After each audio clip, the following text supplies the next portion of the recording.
everybody. My name is Stacia Dials, and I'm an English teacher at Murphy High School. Today, we're going to be on our second week of English 10 lesson. We're still covering the objective, RL 10.2, which is determining a theme, which we discussed last week, or a central idea of a text. And today, we're going to analyze in detail its development over the course of a text, including how it emerges and is shaped and refined by specific details. All right, I want you to go ahead and get your materials ready so that you're able to take notes as we continue. While you're getting your supplies together, I want to recap on last week's lesson. On the last slide, I asked you to do a 6-word summary defining theme in your own words. So as you get your supplies together, I want to see if you had any of the same answers that I came up with.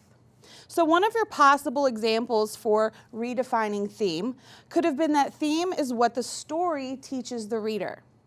You could have also said that theme is the lesson or moral taught in a story, or that theme is what the author teaches us a life lesson. I want you to remember that theme is about a lesson that have to do with the big world. It's not about the small details in the story, it's the big world lesson that we get. Okay, guys, now that we've recapped theme a little bit and got it fresh in your memory, I want you to be prepared to open your mind up to 2 new concepts.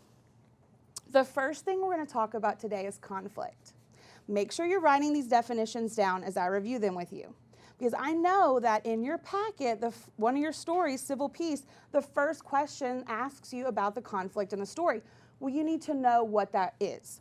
So conflict is basically a problem in a book, a story, or a narrative. It's the struggle that our character is having.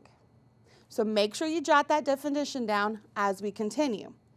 There are going to be 2 types of conflict. The first type of conflict is internal. Well, I want you to think about that. Internal conflict. This is when someone struggles within. Think of the word internal. That should be a good context clue for you there. So when we're having internal conflict, it's also referred to as man versus self. An example of this internal conflict, or man versus self, could be when someone has to make a tough decision. They're battling with that inside of themselves. They could also be feeling guilty or experiencing loneliness. Those are all examples of when a character faces an internal struggle. Now, the other type of conflict is external conflict. This is when the character experiences conflict from an external force. Well, there could be a lot of different external forces, which means that we're going to have multiple types of external conflicts. Make sure you jot these down in your notes because you're going to need to apply them in our practice in the next few slides. Let's go over a couple types of external conflicts. One is when we have a conflict with another person. This is referred to as man versus man. An example of this type of conflict could be a physical altercation, could actually be a physical fight, or it could be an argument, a verbal disagreement. Either way, you're still having this external conflict with another person, which makes it man versus man. The second type of external conflict is when we're having a conflict with an animal or a force of nature. This is referred to as man versus nature. So when you're dealing with these type of conflicts in literature, it could be that the character is attacked by a bear. It could be that, a tornado attacks the town and it's destroyed everything. Those 2 would be examples of man versus nature. The last type of external conflict we're going to discuss today is man versus society. This is when man is standing up to not just one person, but to a group of people, part of society. It could be, an example of segregation or views that people do not agree with, and they're having to combat against society to make changes. Hopefully you jot those down, especially the items I have in red, because like I said, you're going to need to apply them. I want you to practice this, and I want you to use your notes. So the first step that we're going to do is we're going to recognize the conflict. So as I read each scenario, I want you to ask yourself, what is the problem? What is the character struggling with? The second step is that you need to determine if this conflict is internal, it's a problem within the character's mind or an emotion that they're dealing with, or is this an external conflict? Is it coming from an outside source? And once you've determined if it's internal or external, I want you to challenge yourself. I want you to determine if it's going to be man versus self, man versus man, man versus nature, or man versus society. Are you ready? All right, our first scenario says, your school has a state-level ice hockey team for boys. When you and a group of girlfriends want to start a girls' hockey program, you're told that although it's a nice idea, there just isn't enough money in the athletic budget. I want you to think about this and jot this down. Jot your answers down. Is this an internal or an external struggle? Think about what our character's dealing with. Now that you've selected internal, external, I want you to tell me what specific type of conflict. This is man versus what? Who are they having an issue with? The second scenario says that although your friends say you're very attractive, you think just the opposite. You are overly critical about your physical appearance. Is this an internal or external conflict?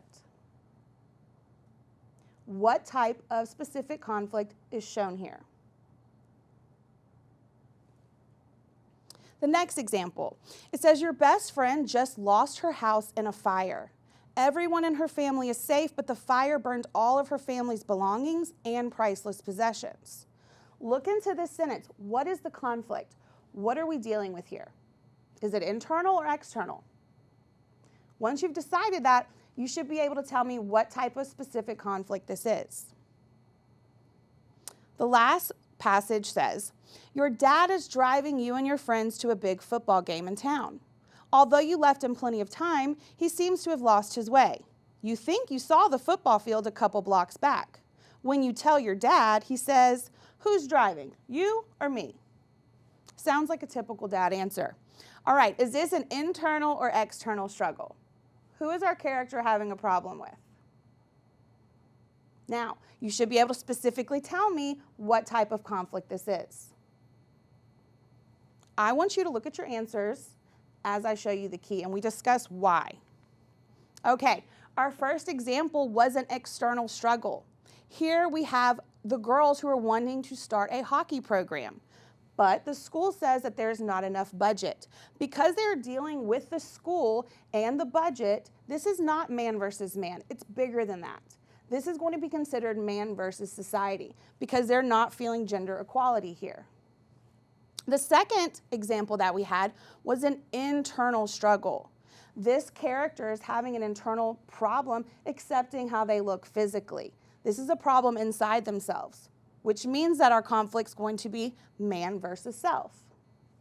In the next example, we have an external conflict. This external conflict is a fire. Well, if you think about that, a fire is a force of nature. Therefore, our conflict should have been man versus nature. And in our last one, we have another external struggle. Here, the child is wanting to get to the football game, but the father is not willing to take directions. There's a conflict between these two people. It's external, and it's going to be man versus man. You did a really good job with that. I hope you feel comfortable now with different types of conflicts and how to identify them. I want you to continue taking some notes because, like I said, these apply straight into what you're being asked in your packets. So the next concept is characterization. That's a big word. Let's break it down. Write this definition in your notes. Characterization is the process by which the writer reveals personality of a character. Well, there's a couple ways you can do that. One way is through direct characterization. The other way is through indirect characterization. We're going to dive into those a little bit deeper. Okay, make sure you copy this down. The first type of characterization is direct characterization. Look at this definition. It says that the author directly tells the audience what the personality of the character is. You see how the definition mirrors back to the term. Direct characterization is directly told to the audience. The author tells us the character's personality. Look at the example below. The patient boy and quiet girl were both well-mannered and did not disobey their mother. Well, look at the explanation of this example. This is direct characterization because the author is directly telling the audience that the personality of these two children, the boy is patient, the girl is quiet. We do not have to guess, we do not have to infer, it is directly stated. On the other spectrum, we have indirect characterization. This is when the author doesn't tell us, but shows things that reveal the personality of a character. It's not going to be directly stated, but the author will give us clues to show us how this character should be perceived. Look at this example. It says, she gently knelt down and stretched out her hand to help her friend return to her feet after she fell on the field. Now, it doesn't tell us what this character is like specifically or directly, but it does give us some clues and shows us. Here, the author reveals to us that this girl is kind. We know this because it says that she gently knelt down and helped her friends. When characters are gentle and they are helpful, we can determine that that is a kind person, and that's what the author is trying to show us. Now, indirect characterization can be a little complicated, so be prepared because I'm going to show you a little acronym to help. What we're going to do to help us remember indirect characterization is we are going to have an acronym called STEAL. So I want you on your paper to write this acronym, STEAL. Make sure that you leave yourself a little bit of space so that you can take notes and fill in what each letter stands for. Okay, the first letter of our acronym is S. This stands for speech. We can determine indirect characterization by how the character speaks. What do they say? What are they trying to say? The author intentionally provides us indirect characterization through the character's speech. The next letter is T. This stands for thoughts. So many times the author will reveal the character's private thoughts and feelings, and this is also intentionally done to show you some indirect characterization. The author lets us into the character's thoughts so that we can discover more about them. The next letter is E. This stands for effect. Now this is a little bit longer. This stands for the effect on others towards the character. So let's break that down a little bit. What that really means for E is that what is revealed through the character's effects on other people? How do other characters feel or behave in reaction to the character? When we hear other characters in the story speaking about how they feel about the character or how the character has affected them, that's a big indication of what the author wants us to think about this character. Another letter is A. This stands for actions. What does the character do? How does the character behave? The actions of the character is a huge indication of indirect characterization. And the last letter of our acronym STEAL is L. This stands for looks. What does the character look like? How does the character dress? When an author is developing a character, the way that he presents the character, the way they're dressed, the way they hold themselves, it's all done intentionally to reveal to us what this author wants us to understand about the character.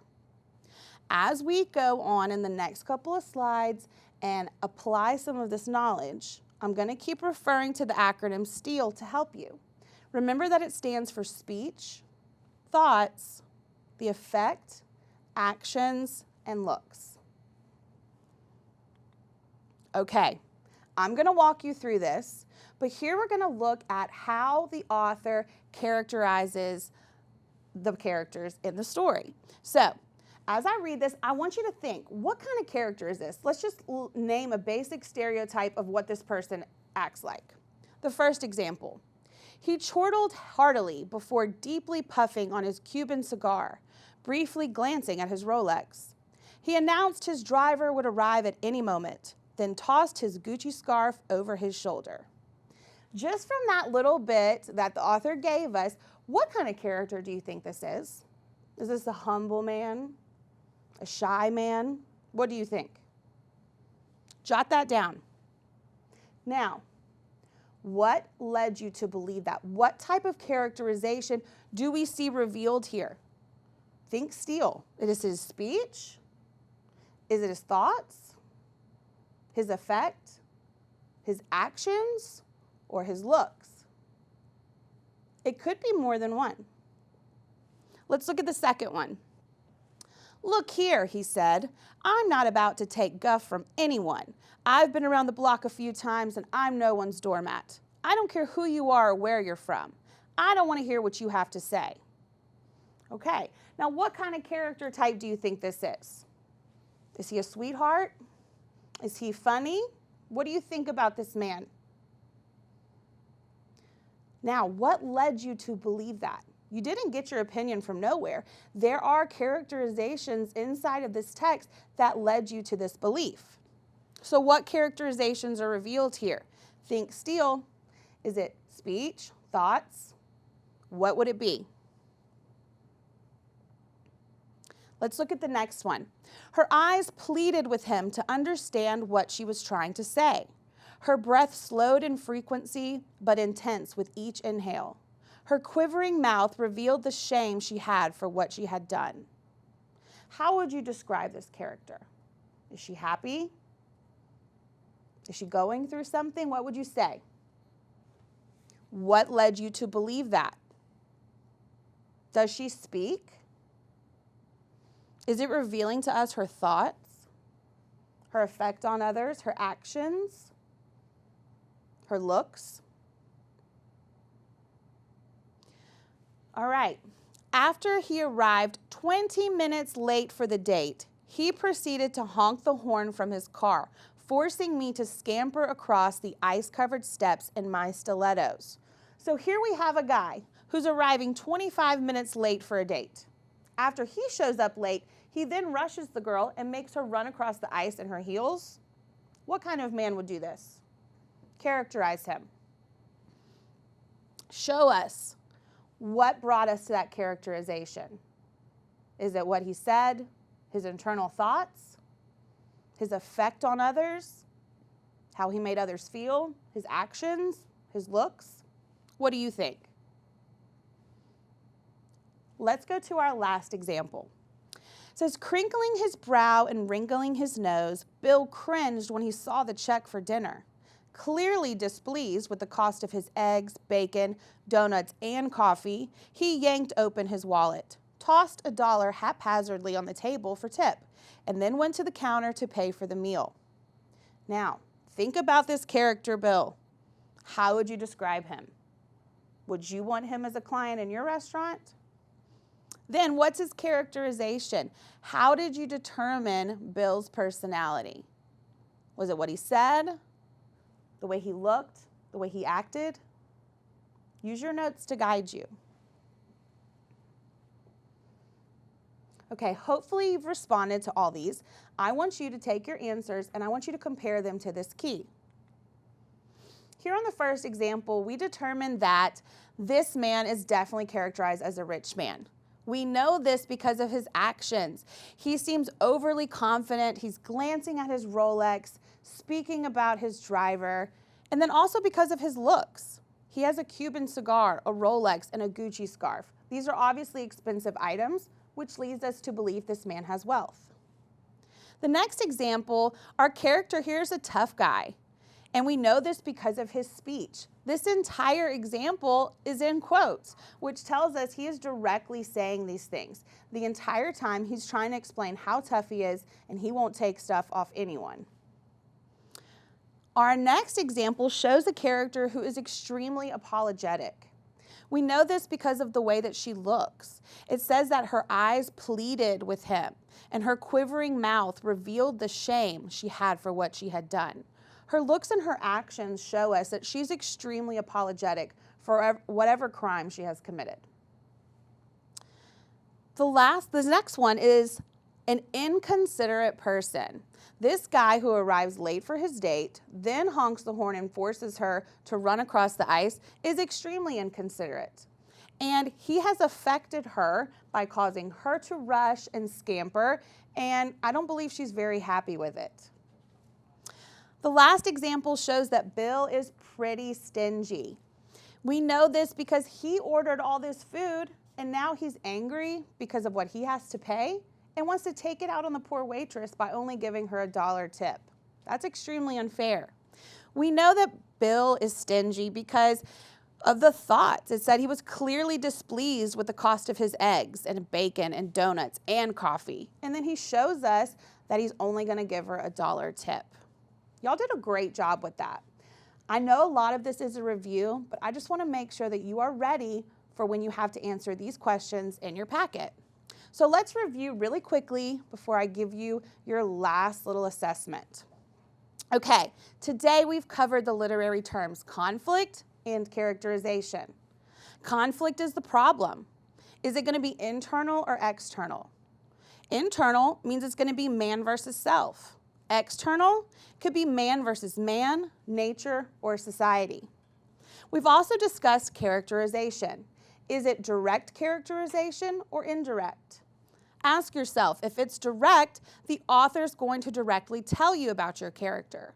When it's indirect, it's because the traits are revealed. Remember the acronym STEAL.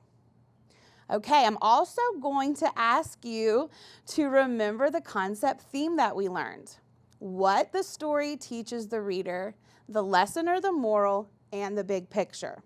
Let's apply all three of these concepts to the next passage. Sarah was torn. Should she stop being friends with Connie just because of a rumor? Sarah heard the rumor from another good friend, a person who was usually very kind. Sarah didn't think she could be friends with Connie if the rumor was true. Yet Sarah felt certain that comforting Connie, whether the rumor was true or not, would lead to disastrous results. But she felt that she had no choice. Sarah would have to ask. Sarah suddenly realized that the teacher had called her name. The other students were staring. Ugh, I'm going to get detention again, she thought to herself. Sure enough, Miss Peterson angrily handed her the slip of paper that Sarah's mom would surely be pleased to sign later that night. Fuming, Sarah was temporarily distracted from thoughts of Connie. But then the bell rang and ended her reprieve. Sarah walked out of the classroom and imagined seeing Connie walking towards her seconds before the real Connie walked out of third period math. Connie waved and walked towards Sarah, grinning. What is our conflict here? Is this an internal conflict or an external conflict? What type of specific conflict is it? Think about characterization. Is Sarah directly characterized or is she indirectly characterized? Remember STEAL. The very first sentence is a good clue. And then think about the possible theme. What can we learn? What's the big picture? Let's review. Okay, for our conflict, here we had an internal conflict. It's internal because our author directly tells us what she's going through. Sarah is struggling within herself about this dilemma with her friend and the rumor. This means if it's internal that it will be man versus self. Let's talk about characterization. Here, Sarah is directly characterized by the author. If you look, here it says that Sarah was torn, Sarah felt uncertain, and she felt she had no other choice. Here the author is telling us specifically what Sarah is thinking and feeling. And then the possible theme. The possible theme that you can take away from this is do not involve yourself in other people's business. You need to worry about yourself. While Sarah was so concerned about Connie and the rumor, she wound up getting detention. Connie's completely unaffected by this and is smiling, walking around and waving. Sarah should learn that she should tend to her own concerns. Y'all did an amazing job. I cannot believe that in 2 short lessons, you've already mastered the concept of theme, conflict, and characterization. Super proud of you, and I can't wait to see you next week when we will discuss text structure. Until we see each other again, goodbye.